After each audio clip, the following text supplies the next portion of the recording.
Hello and welcome to Weird Around Illinois. As you know, we've been on many ghost investigations, and we've been on many failed ghost investigations where we don't find anything. So that could lead to a couple of conclusions. One could be that ghosts don't exist. The second could be that ghosts don't exist in that location. The third could be that we're really not very good at this. Or the fourth could be that the ghosts don't happen to be there when we're there. I choose to go with the fourth one. So let's talk about that a little bit, and let's talk about where ghosts go when they're not where we think they are. So let's get weird. Yeah. Something that is a very recurring thing in, I guess you could say, common ghost sightings is they go in and out. Like, they're very spontaneous, very random. You'll see a pot go flying by, or you'll see the transparent ghost figure of a humanoid being, and then it fades away. That kind of stuff leads you to thinking, maybe these things are interdimensional to some degree. Certainly a possibility. Yeah. I mean, there are a lot of people who've thrown the theory out there that ghosts and shadow people are passing through from another dimension. Some people even bring up the idea that dimensions are actually different timelines or different sections of time. Yeah, that does make sense because, I guess, for example, the Soviet soldier walking by. Yeah. What was the road? I can't remember. remember. The Confederate soldier. Yeah, the Confederate soldier, excuse me. Yeah, and was it Academy Road? Yeah, I believe so. Okay. Yeah, in Burlington. All right, yeah, that's a perfect example of that. Like, you'll every once in a while, you'll come across a historical figure, or you're in a historical place, a lot of dark history. Yeah, and like the woman in the 1930s dress or something walking down the stairs, or yeah, and then they just suddenly pop up in front of you. Like, what other explanation would there be for that? For something that random? Yeah. Yeah. So do you think that they're in like some? Well, I mean, we mentioned the time thing, where maybe they're just in another timeline and popping through to our dimension, but what are some other dimensional possibilities? I mean, could they be visiting more than one dimension?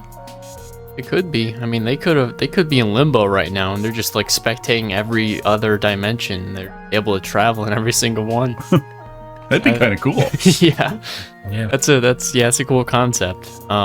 Or a more dark side to this kind of concept. It could be trapped in one dimension once more, and just they're forced to, I guess, review what they've already gone through through, I guess, their current ghost-like form, and we're the only ones who are able to see that temporarily, them going through the motions again and again and again. Or maybe they're forced to see what's going on now. Maybe. See what the world has turned into, basically. Yeah, maybe they're forced to spectate us. Yeah. Yeah. See what you caused. Yeah. So, Well, before we move on from that one, I just wanted to bring up one other thing. Do you think that they are able to choose their times to come through dimensions? Do you think they can pick, I'm going now? Or do you think there have to be certain conditions, like a thin space between the dimensions or something? I don't think that can be fully answered, but I'd like to say that may just be decided via something emotional from them, or something. Yeah, maybe just they're provoked to a certain degree. They're able to transform. So there's also the theory that there's an afterlife where we basically go to heaven or hell, and then we turn to ghosts basically, and we come back to Earth to visit for a while. Kind of like what I mentioned, where we see what's going on now. What happened to the Earth? Yeah. I mean, that would explain the whole spirit versus poltergeist idea. It's like a demon. We have your demons, and also just the more, I guess, positive ghosts that spectate but do nothing else. So you're saying the demons are coming from hell and the positive ghosts are coming from heaven? Right, yeah. Okay. There was a musical called Carousel, and I'm trying to remember the exact mythology they had in this, but someone was able to return to Earth, I think it was for just one day, to talk to one person and try to influence their life. And I often wondered if there are rules like that. If you're in heaven, you get a free pass, and it's okay, you can talk to one family member or friend, You got 2 hours to do it. Go. Yeah, you know what? We've heard examples of that exact thing happening. But I don't know. You'd think that it's more common if that concept was correct. Like every other day, you'd end up seeing some random past relative.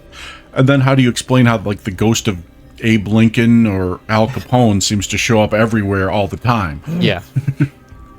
Yeah, a couple of repeats. Yeah. Yeah, with that, I think it's possible that they, maybe ghosts have like a task or even message. I'm thinking in terms of tasks, maybe they want to scare people. Maybe they want to change how people's minds are working in the moment.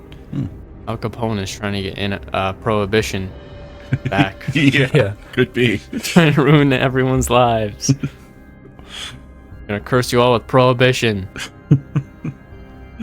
Yeah, I mean, I guess, again, you could look at the heaven and hell thing. It could be, you know, if you're coming from heaven, are you trying to scare somebody straight? Are you trying to, you know, give people a message of hope? Are you trying to tell your family member where you buried the money at? You know, what? But if you're coming from hell, it just seems like your mission would just be to cause as much chaos as possible and make as many people as miserable as possible, and maybe even get them to join you in hell eventually. Yeah. When you mentioned the leading to the money thing, I swear that I read a story in his name Troy Taylor's book. There was like he made a Illinois book. Mm-hmm. Oh yeah, Weird Illinois. Yeah, we were in Illinois. I swear I read a story about like some family member being led like to their attic and finding like $2,000 up there, but Yep. I could be wrong. I saw a similar story on it was Robert Englund's Weird Tales or something, or Terrifying Tales. It was this couple moved into this house that used to be their uncle's or their grandfather's or something, and they thought the place was haunted, and the ghost led them to this mirror that they were terrified of, and eventually in anger they broke the mirror, and there was a safe behind the mirror that had his money in it. Oh wow. Yeah, it's just interesting to me how even if it's from different dimensions or from heaven or whatever, they can basically transform what's going on in the physical world. Yeah. Because it can transform what we're doing, what we're thinking. So it's really interesting to me. Yeah. And then there's also the theory that ghosts like move place to place from like one haunted location to another.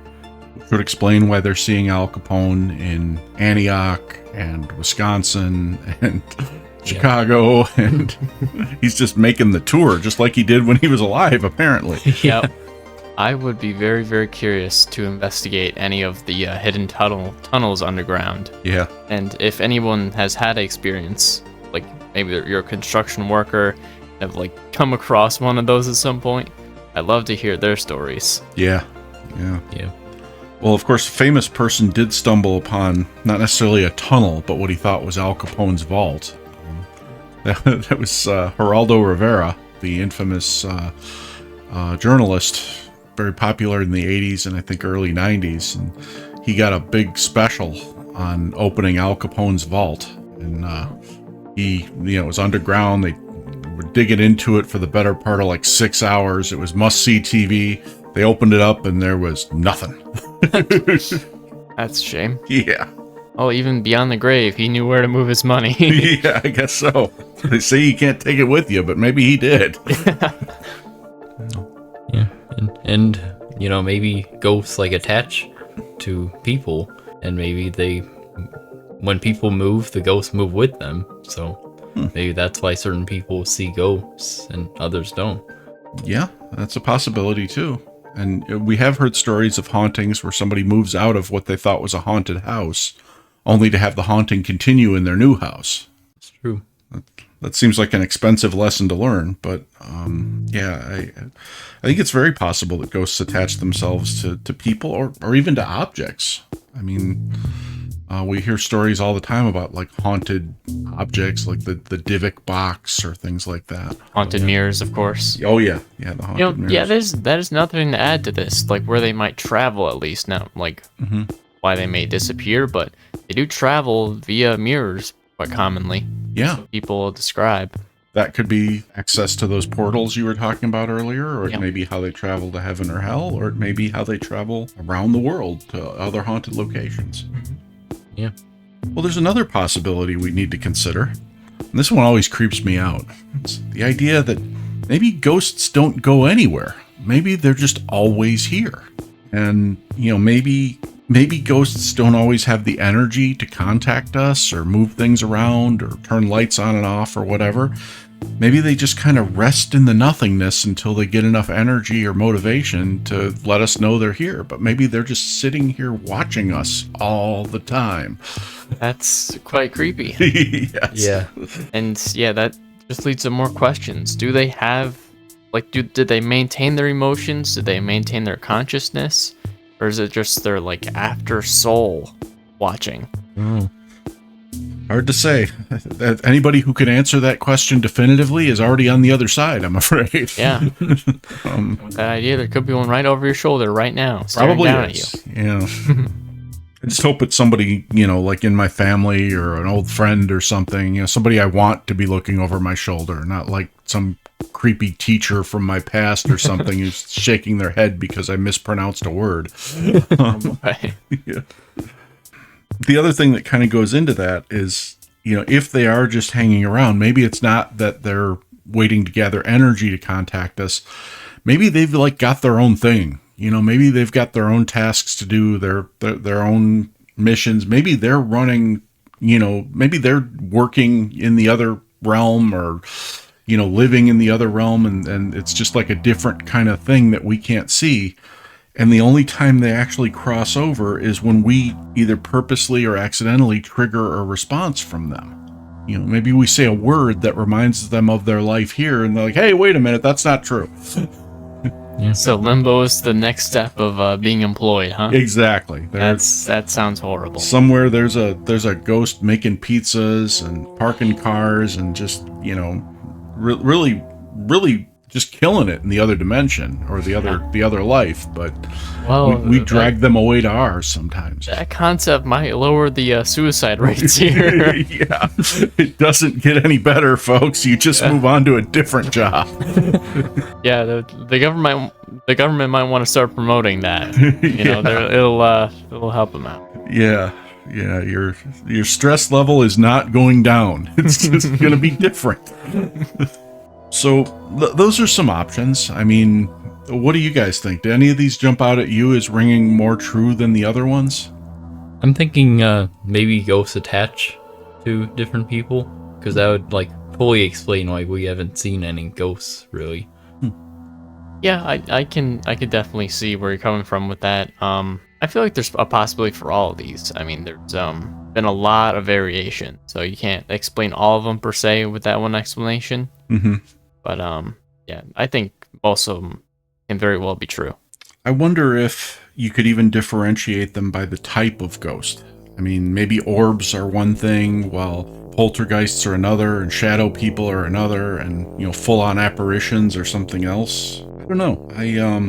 I just know that I don't want them to always be here. That idea still creeps me out. Yeah.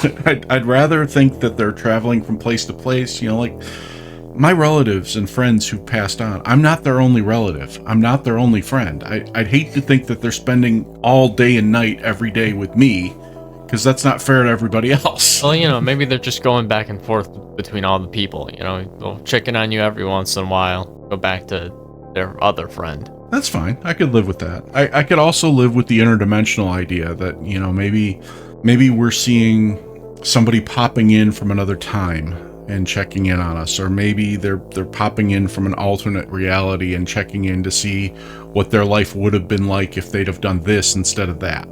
That's kind of a cool idea. And that of course leads to the idea that maybe someday we're going to see ourselves as a ghost, and then how are we going to react to that? Interesting. What happens when a version of me from the past meets the current me and says, I just wondered what would happen if I started a podcast on the paranormal. That would be very bizarre. Wouldn't it though? Yeah. We have crossed new territory already. Yes, we have. Well, at any rate, it sounds like these are all legitimate possibilities anyway, and by no means is this list inclusive. This is just kind of what came to our minds. So if any of you have any other thoughts on what ghosts may be doing when they're not actively haunting a location, we'd love to hear it. If you've had any personal experience, if you've read a good book on the subject, whatever, just share it with us. We'd love to hear. Thank you as always for listening, and thank you for subscribing and telling your friends.